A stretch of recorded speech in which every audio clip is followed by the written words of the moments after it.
Hi, this is Lori Culler, owner of AgHires, here to talk about how to have a compelling job posting. Let's talk about job posting versus job description.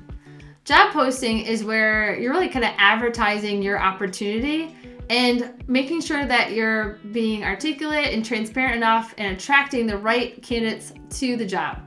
Later on, you can share more details and decide to kind of wean through candidates later on. But again, think about the job posting as advertising, attracting, and being transparent about the role. An internal job description might be longer, more detailed, and have every aspect of the role. If your job posting is more than about a page and a half, you're going to want to really think about shortening that up.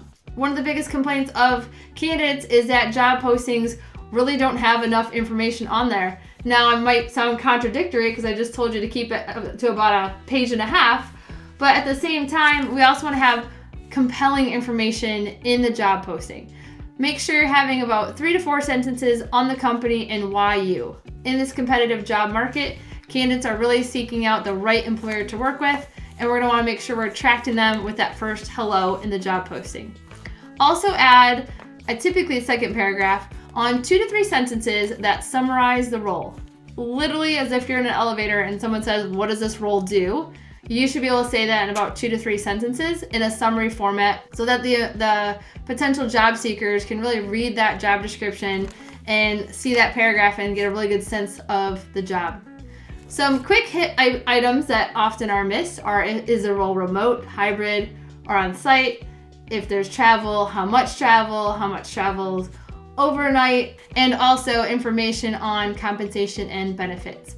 Make sure if you're comfortable sharing a compensation range, candidates are really looking for that today.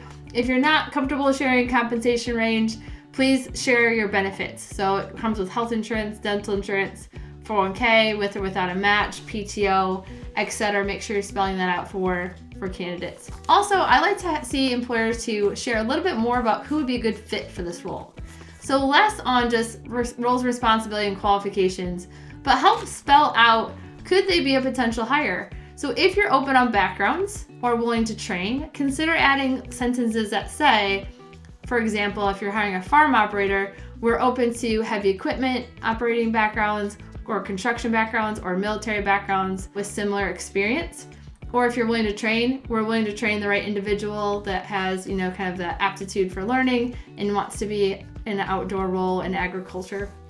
So if you're open, make sure you're spelling that out on the job posting as well.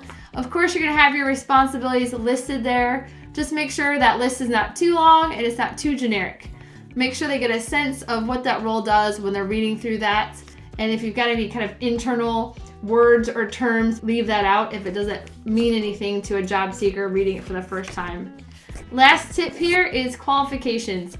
Too often our employers are having really strict qualifications, and when you ask them if they're really required, typically they say no. If you're having qualifications on your job, really good candidates, the candidates that you want, are going to self-select themselves out of the process and not apply. So make sure that when you're reading your qualifications, you remove things that are required if they're not technically required, and just putting kind of a plus or a nice to have next to it, or just consider reducing the qualifications to just about 3 to 4 main points in terms of qualifications. Follow and like us on AgHires for more tips.